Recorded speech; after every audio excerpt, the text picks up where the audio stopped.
Hello, everyone, and welcome to today's webinar, The Past, Present, and Future of Non-Native Species Risk Analysis. My name is Sebastian Gomez Maldonado, and I'm honored to be your host. Hello, everyone, and welcome to today's webinar, The Past, Present, and Future. And I am honored to be your host today on behalf of INVASIVESNET, the International Association for Open Knowledge on Invasive Alien Species, in collaboration with the GUARDIAS Project, which is funded by the European Union's Horizon Europe program. INVASIVESNET is a nonprofit and non-governmental organization dedicated to fostering open, high-quality knowledge exchange on invasive species. Our mission is to build a global sustainable network, connecting researchers, practitioners, and stakeholders working towards a better understanding and management of biological invasions.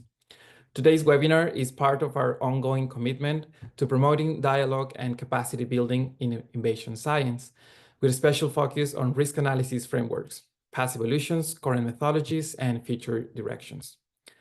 It is a real pleasure to introduce our speaker today, Dr. Lorenzo Vilizzi, professor at University of Lodz in Poland, and a world-renowned expert in invasion biology. Dr. Vilizzi holds a PhD in aquatic science and brings over 25 years of experience in the ecology and management of aquatic invasive species.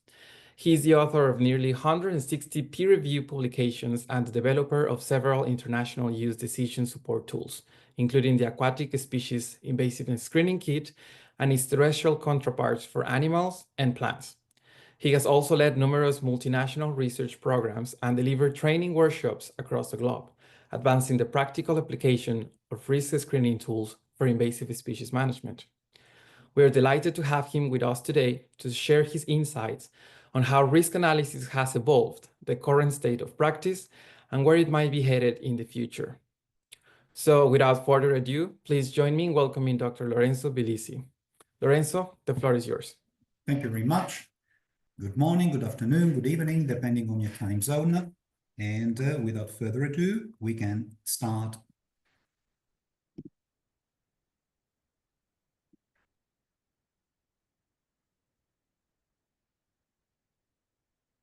You can see the screen now? Just make sure. Yes. Yeah, okay. No, because I don't have the colored frame around. Okay, so the purpose of this webinar is to provide an overview of the progress that has been made in research on non-native species risk analysis in the last 20 years or so. So this is why we will be looking at the past, how everything originated, the present, the current state of things, and the future, what we can do to move forward with and improve our knowledge on non-native species risk analysis. So first of all, something that we need to keep clear in mind is the main components of risk analysis, because the distinction can be quite confusing. It is effectively quite confusing even if you have a look, do a quick search of the literature, because the terms are often overlapping.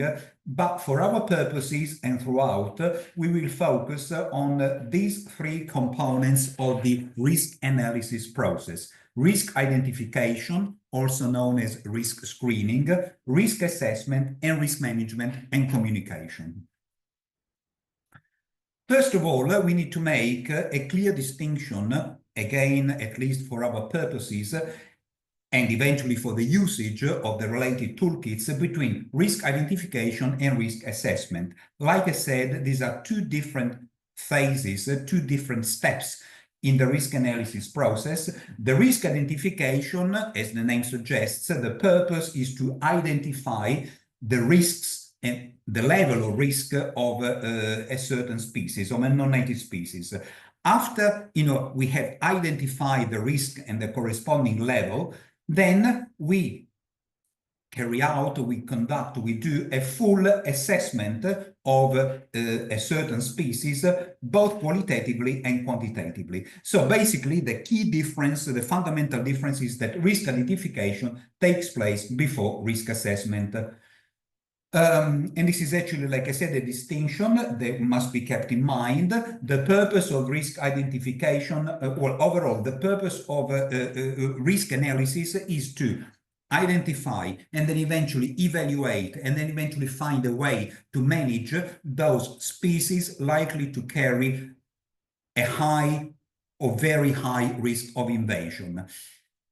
And this will facilitate implementation of management actions, and this will also inform, and keep in mind this word, because we will stress this point later during the talk, inform decision makers about the allocation of resources to counteract non-native species identified as carrying a high or medium and sometimes risk of invasiveness. Then eventually, after we identify the species, then we do a full risk assessment that includes all possible components that should be taken into account. So to summarize visually, risk identification, risk assessment, and followed by risk management. Now, in terms of toolkits, obviously, we need some to facilitate the risk identification process. Back in 1999, so we're talking about some 26 years ago, the weed risk assessment for screening, for identifying the risk of non-native plants was developed, this system in Australia, like I said, for non-native plants, initially terrestrial and also expanded to aquatic plants. The weed risk assessment works in this way, that you answer a consisted of 49 questions based on the summation or the scores for the individual questions. You come up with a final score that tells you whether the species should be accepted for importation, rejected for importation, or evaluated, further evaluated. This was the parlance, the original parlance used in the WRA, that eventually translated into for the toolkits that we will see shortly, will be a species accepted will be low risk, rejected high risk, rejected pending further evaluation will be a medium risk species. And this is the questionnaire structure of the original WRA, with these 49 questions divided into 2 sections and categories within the sections. So keep this in mind, the questionnaire structure. Now, given that the WRA was available from 1999, or since 1999, Gordon Kopp, our late colleague, developed, adapted the WRA for application to freshwater fishes in the UK. This was the initial transformation, adaptation of the WRA to be for the screening of freshwater fish species in the UK, England and Wales to be picky. And so the FISK, the questionnaire structure of the FISK, the Fish Invasiveness Screening Kit, was adapted. The structure remained overall the same. Obviously, the questions were readapted because to refer to freshwater fish species instead of terrestrial and aquatic plants. And this is how the FISK came to be. Initially, it didn't even have a version number, was available as a very rudimentary beta version, not just an automated Excel spreadsheet in the first 2 to 3 years of its life. And then eventually I stepped in, it was about in 2007, we started to develop a more user-friendly toolkit with improvements to the code, to the GUI, which is the graphical user interface, to make it easier to use for, to the scientific community. And then eventually, given the success of already at the beginning of the FISK for freshwater fishes, we developed equivalent, similar toolkits for amphibians, for screening amphibians, the AMFISK, freshwater invertebrates, the FISK, marine fish, the AMFISK, marine invertebrate, plus, a bit later, a version in Spanish. So, from 2012 to 2015, we had some 5 +1 toolkits. So taxon specific, because each toolkit, there were clones, but each toolkit was specific to a certain group of aquatic organisms, plus the Spanish niche version for the fish, for the freshwater fish. However, there was a limitation. Think about it. because the toolkits, like I said, they were separate. Each toolkit was for screening a certain group of organisms, and also the FISK was available separately in English and then in Spanish. So the idea was to, why not combine all these toolkits together into a single one, where the user will select the taxonomic group to screen and in the language, in their native language. And so we have the idea of upgrading the FISK or the ISK first generation family of toolkits to, to a second generation family of toolkits.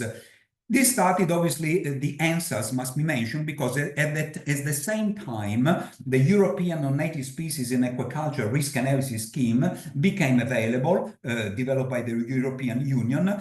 And basically, this represents the risk assessment. As part of this is actually a multi-module scheme of which the screening, so think about in terms of the FISK, is one of the components. In fact, it's called the pre-screening module, as we will see soon. And so we developed the AS-ISK. The AS-ISK is the Aquatic Species Invasiveness Screening Kit. Well, the advantage was that with the AS-ISK, you could screen, you could select the aquatic organism group for screening. It could be fish, amphibians, reptiles, freshwater fish, marine fish, and whatever, in one single toolkit. So the questionnaire remained always based on the 49 questions of the FISK inherited from the WRA, plus an additional 6 questions related to climate change, because it was actually one of the requirements, of the minimum requirements for toolkits, for a reliable decision support tool, is to include predictions for climate change. So basically, the AS-ISK questionnaire consists of a total of 55 questions, as we will see soon. 49 for the basic risk assessment, the basic current climate conditions, plus 6 questions for the current, climate change assessment. So the AS-ISK became available in 2016 to replace the whole FISK family of toolkits, even though, as we will see shortly, the FISK and related toolkits are still being used by some researchers, for reasons in some cases beyond my understanding. Anyway, for 2 years, the AS-ISK was available, as most of you have been using it already, relying on a user-friendly interface, very powerful, lots of features. And from 2018, the AS-ISK version 2 was released, which is the version currently available. That obviously is much faster in terms of handling large data sets, doing computations, producing reports way faster than the AS-ISK v1. Given to dramatic major improvements to the code, lots and lots of features. If you have had the chance to read through the user's guide, the user guide is about 40 pages to describe all the features of the toolkit. The AS-ISK is for the screening of 27 aquatic organism groups. So with the upgrade to the version 2, the full taxonomic range of aquatic organisms can be screened by the toolkit, keeping in mind that the ISK second generation toolkits, but also the first ones, were never meant to screen viruses. So viruses cannot be screened with the toolkits. And so we thought eventually, that was in 2022, given that now we have a full toolkit successfully employed all over the world for screening aquatic organisms, let us develop one for terrestrial animals. And so we did. And the same, a bit later, last year, actually beginning of last year, but we started development in 2023, we developed the same toolkit for screening terrestrial plants. So currently we have 3 toolkits, as I will show soon. Importantly, the TPS-ISK for screening terrestrial plants is meant to be a replacement for the WRA. Given the WRA is still rudimentary, And whereas the TPS-ISK contains all the features of the successfully employed AS-ISK for screening terrestrial plants, and we are starting to see some applications already. The question structure, like I said, is all the same across the toolkits. So again, 55 questions now. So the questions for the basic risk assessment, BRA, in sections A and B, and the ones for the climate change assessment in section C. The strength of the ISK second generation toolkits, which is actually has allowed them to make to be used all over the world, is that the deployment, they can be easily, first of all, can be easily retrieved. You know where to go. Now is the new USGS website. You can retrieve the Excel application, and the spreadsheets are no longer embedded in the software, but it's like a real Excel program. They're separate from the program. You import, you open the AS-ISK dedicated spreadsheet database into the software, and then you work on it, and then eventually you close it, and then this means that data can be exchanged across users. So these are the taxonomic groups of the AS-ISK: 27 for aquatic organisms, 12 for terrestrial animals, 7 for terrestrial plants. Importantly, these taxonomic groups, I didn't include this slide, but just in terms of to keep it simple, they rely on the classification, taxonomical classification by Ruggero et al., which is the most widely accepted. They are multilingual. Just to give an idea of the extent of usage in the current version, including 31 languages, including English, they can be used in the official language of some 166 countries that represent 85% of the 195 UN recognized countries worldwide. This is the list of supported languages. The multilingual features, if you're interested, this is actually the seminal paper that was, I co-authored with Gordon at the time, was also actually regarding one of the significant developments in the field of ecolinguistics in 2021. Recently, and actually this was published in the special issue dedicated to Gordon Kopp, questionnaire, it improved, and the questionnaires have been, the questionnaire in the version v2.4.1 have been improved across all 3 toolkits to make them consistent, not only across toolkits, but across languages. So basically, the translation, the interface, the language in which the question is available has been double-checked to make it as rigorous as possible. Oops, sorry, I skipped it. So this is actually what we have now available, the second generation family of ISK tools, including the AS-ISK, TAS-ISK, and TPS-ISK, all in the version 2.4.1. And note this, these toolkits until last year or early this year, they were available from the CIFAS website. From now on, they will be available from the United States Geological Survey website, Siren. And this is actually, just to give an idea, this is actually a slide that I like to show because it shows the evolution of the ISK first generation and second generation toolkits compared to the non-evolution of the WRA that has always remained the same in its 26 years of life. In terms of publications, this gives you an idea. The publications with the FISK and the related toolkits of the first generation are as many as 80, in how many, 20 years. Look at the publications of only the ISK, the AS-ISK mainly. We are talking about 103 publications in only 7 years. And to give you an idea of how they compare, this is a general showing the publications, applications of the WRA toolkits, including the WRA proper, compared to the other screening toolkits, namely Harmonia Plus, CMIST, they are available. Obviously, they're much less in terms of numbers. However, this doesn't mean that other screening toolkits, mainly Ammonia Plus and CMIST, should not be used. In fact, they have been used in conjunction, so in some applications by some authors, and especially I would like to focus on this last publication, again contributing to the special issue in Management of Biological Invasions that came out early this year in January. The publication by Rogero et al., to which I participated as an author, uses the three toolkits in conjunction. So, back to recapitulation, remember the steps in risk analysis invasion science: risk identification, assessment, and management. What is the future?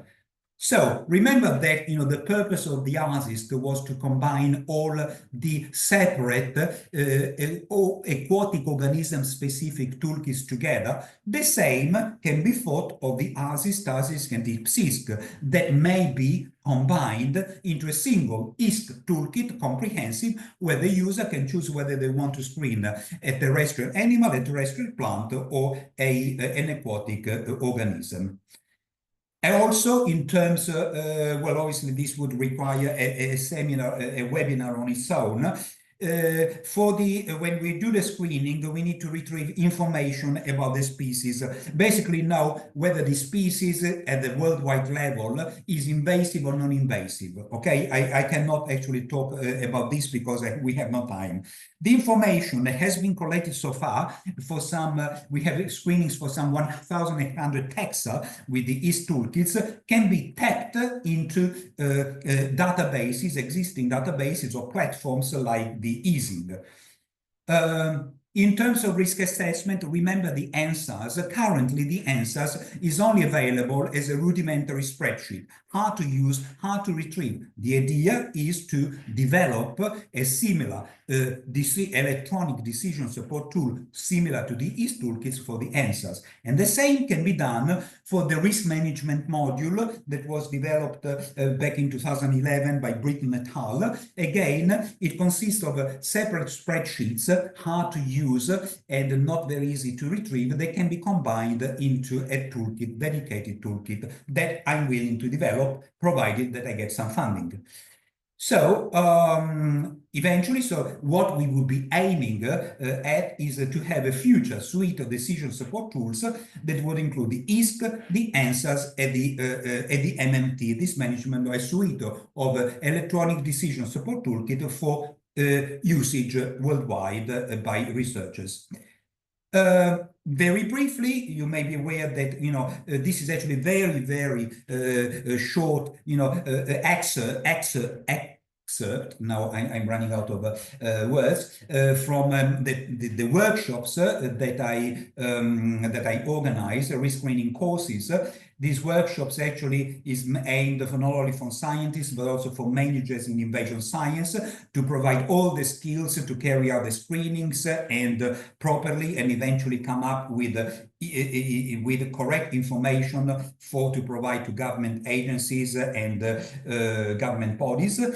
The courses last 4 to 5 days, includes all teaching material, and actually they've been, well, this is a list of, this course, have been conducting these courses worldwide, quite successfully, also on behalf of the United Nations. And these are certified courses where eventually, after the course, you will have a certificate that will give you all, with the proofs that you have all the skills to carry out the screening successfully with the ISK toolkits. And this is it for me. I'm just going to find the mouse.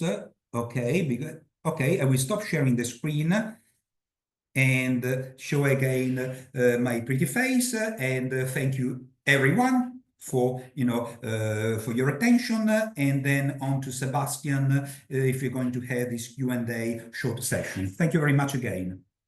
Thank you so much, Lorenzo, for that fascinating and comprehensive presentation. We'll now move into the Q&A session. So if you haven't already, please feel free to drop your questions into the Zoom chat or raise your hand and I'll call you directly. We'll try to get through as many questions as we can in the time we have. So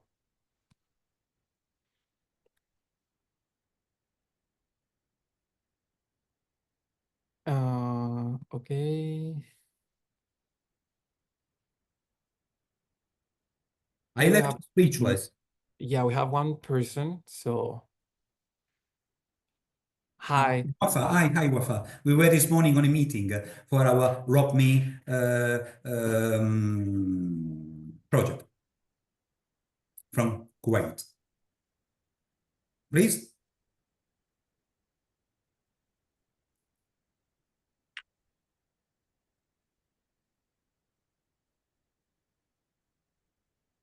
Hello, Wafa.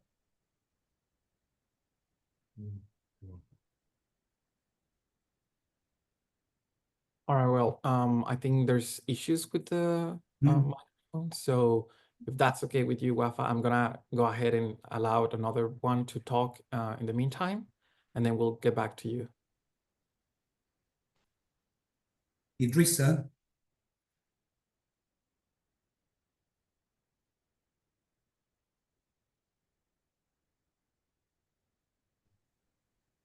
Hello. Hello. Okay, thank you very much. Thanks. Thank you for your nice presentation. My name is Idrissa. I'm from Burkina Faso. Oh, Yeah, so uh, uh, I really like the presentation. I was very interested by the species. I just want to ask some few questions. yes. The first question is about what is the nuance invasive species and non-native species. This is my The first. difference. Yes, Okay. Okay, a non-native species, basically there are several steps, that may lead a non-native species to become invasive. A non-native species firstly enters, the introduced range. And then eventually, after entering the introduced range, it may or may not establish. After establishing, it may or may not spread. After spreading, it may or may not cause an impact and or become invasive, because there's different views about it. So basically, not all, and actually, fortunately, few species, non-native species, become invasive. So all invasive species are non-native, but few non-native species are invasive. okay, great. Okay. My second question is in the I don't if you know the red lists of IUCN. They generally make some assessment of species. Yes. I don't know if a criteria used in the IUCN and the risk assessment that you presented are the same, or Okay. if there is difference. Yeah. Yes, no, the UCN, I mean, it tells you, if I'm not mistaken, if memory serves, whether a species is endangered, extinct in some cases, of no concern, little concern, or whatever. This is the purpose of the IUCN. For Yes, yes, determining the invasiveness of species, there are other databases, like, for instance, the EASING, European, whatever it is, that tells you whether a species is invasive, has an impact or not. But the IUCN, if I'm not mistaken, has no, that doesn't, it tells you only about the state, the conservation status of a species. right. Thank you. Okay, thank you very much. I would like to conduct like a study about non-native species, non-native aquatic species in Burkina Faso. Okay. I don't know if you can give me some advice, if I can collaborate with you. Of course. You can write to me. Yes. Okay, I will write here in my email address, unless you, I don't know if you have my email address. I'm struggling with this mouse because now they have the present. Okay. Well, I thank you keep so in much. my mouse, and I just wanted to type something in the message box, but like I said, the mouse is gone. Okay, here it is. It just came out of nowhere. Anyway, I will type in my email address. But it's also actually, if I'm not mistaken, I'm not sure actually whether the email address is also in the in the call for the webinar. Anyway, I type it Okay. here. It should be okay. So you can write to me anytime. Okay. Okay. Thanks. Thank you very much. Yeah. We have some questions in the Q&A section, Dr. Vilizzi. So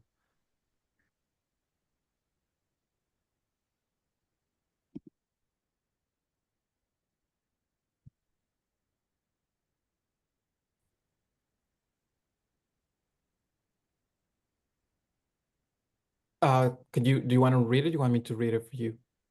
Because I don't see anything here. I don't see any. Oh, okay. No, because I can see. I can see. Oh, okay, got it. So one of the questions says, are these tools used at an EU level and comply to the IAS regulation in completing risk assessments? Of course. They use to prioritize the species for the Union concern list? Of course, because like I said, the ISK second generation ISK toolkits satisfy the minimum requirements set by the EU, and also they comply with the ANSAS, which is a European developed toolkit. Of course, they fully comply with EU regulations, and this is why we developed the AS-ISK, the AS-ISK, and eventually TAS-ISK and TPS-ISK for this very reason. We have another one. It says, could you walk us through your recommended procedure for threshold calibration step by step? Okay, in that case, you will have to follow one of my courses. In the courses that I will describe, because like I said, it's a very long and convoluted procedure that it takes some level of training. And this is what I provide in my courses that they can be either in presence or online. Obviously, you can also actually look at my publications that are available on ResearchGate. We have another one by Team. It says, how is the total risk score calculated and how are the thresholds for risk categories determined? Example, low, medium, and high. Same as before. It would be very long to explain here. Again, you can first refer to my papers. Okay, there's some key papers that I wrote. All of my publications, they all include, information. Obviously, to acquire the skills in case, like I said, the references are not enough, you can contact me for the courses. We will continue with another one. It's from Onur. First of all, thank you for your presentation. In recent years, systematic studies have been progressing rapidly, partly due to the influence of molecular and genetic studies. A species becomes a subspecies is classified as a species, and different species are grouped together or separated under a singular umbrella. I wonder if there were any preparations for the toolkit when such changes occurred in the database that emerged in species assessments. Yes, this is a complication that comes up all the time. For instance, can you imagine, I'm currently with WAFA and 24 more participants from all Gulf countries. We are doing a reassessment of 138 species screened for the level of invasiveness in the Rock Missy area back in 2019-20. And in the last 6 years, there have been some changes in taxonomy. So taxonomical changes occur all the time. And so when in this case, when obviously you first of all, you need to update the databases all the time. So this needs a constant updating, even on a yearly basis. And obviously, species, when they are grouped into subspecies or whatever, they change name. When you do a search, for instance, because to answer the 55 questions of these toolkits, you need to do species-specific searches. In some cases, in such cases, you need to do a search for the old and the more recent taxonomic name, just to make sure that you don't miss any of the literature. Thank you. Another question says by Team, the system is designed for experts assessment, and we know that there can be considerable variability between assessors. Are there any plans to provide an online module that could facilitate experts' elicitations with it, such as for Harmonia Plus? I'm not sure actually what you mean for expert elicitation. I'm not sure. Can you elaborate on this question? All right. Well, he so you're talking determine who should be doing should qualify for a screening. Screen, is that something like that? So screening He says multiple experts doing the same yes, thing. Yes, of course. Obviously, usually the best way to go is to have 2 or more experts screening one species. So this is again something that I show in my slides for the course. Basically, and also actually something that I published in Vilizzi et al. 2022, the protocol for risk screening.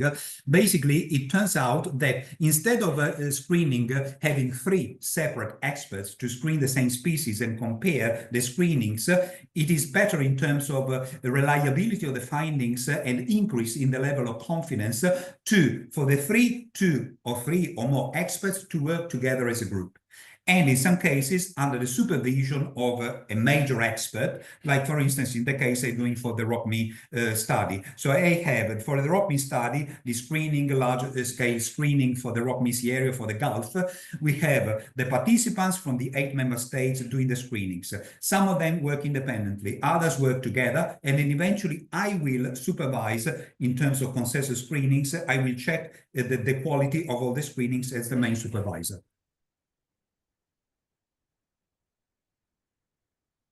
We have finally a question for Wafa. It says, the kits for assessing how inviting the ecosystems are to invasive species? No, I don't understand. Again? Yeah, it says, are there kits for assessing how inviting the ecosystems are to invasive species? Which I guess she means that yeah, I'm not quite sure what the question was there. For the I don't so the kits allow to determine the level of risk of a species. Then the species can be or cannot be invasive. Okay, then you determine the level of risk. Obviously, in some cases, it's a bit obviously academic or whatever it is to screen a species that is already known to be invasive, unless you want to know to which extent this species is invasive. If it is highly invasive, may a score of 60, 50, moderately invasive, a score of 40, just to cast a figure or so or less. This is as far as I can understand it.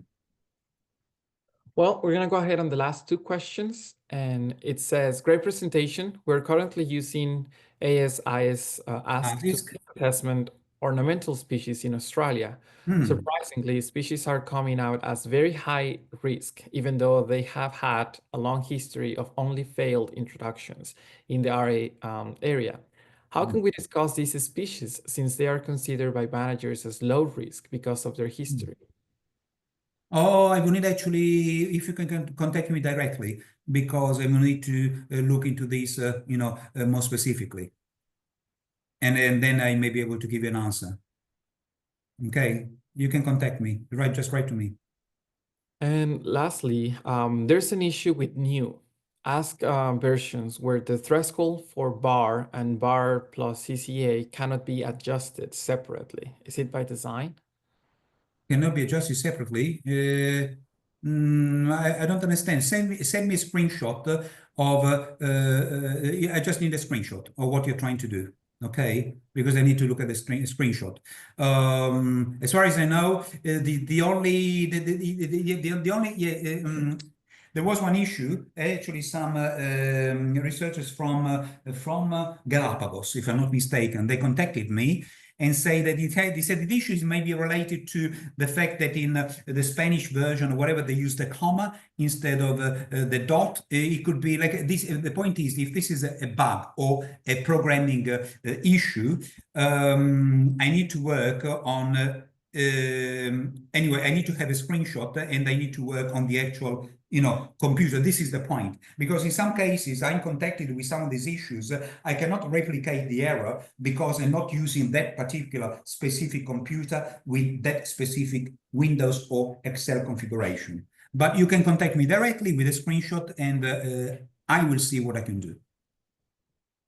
Well, I think that will be all. Thank you again to everyone for joining us today, and a special thanks to Dr. Lorenzo Vilizzi for sharing his time, expertise, and thoughtful reflection on the evolving field of non-native species risk analysis. This webinar was hosted by INVASIVESNET in partnership with the GUARDIAS Project as part of our shared effort to foster open knowledge and global collaboration on invasive species research and management. If you'd like to stay informed about future webinars, publications, or opportunities to get involved, feel free to visit our website at invasivenet.org or follow our social media. With that, we'll close today's session. Thank you again for being with us and hope to see you on future InvasiveNet events. Thank you very much again. Thanks. Bye.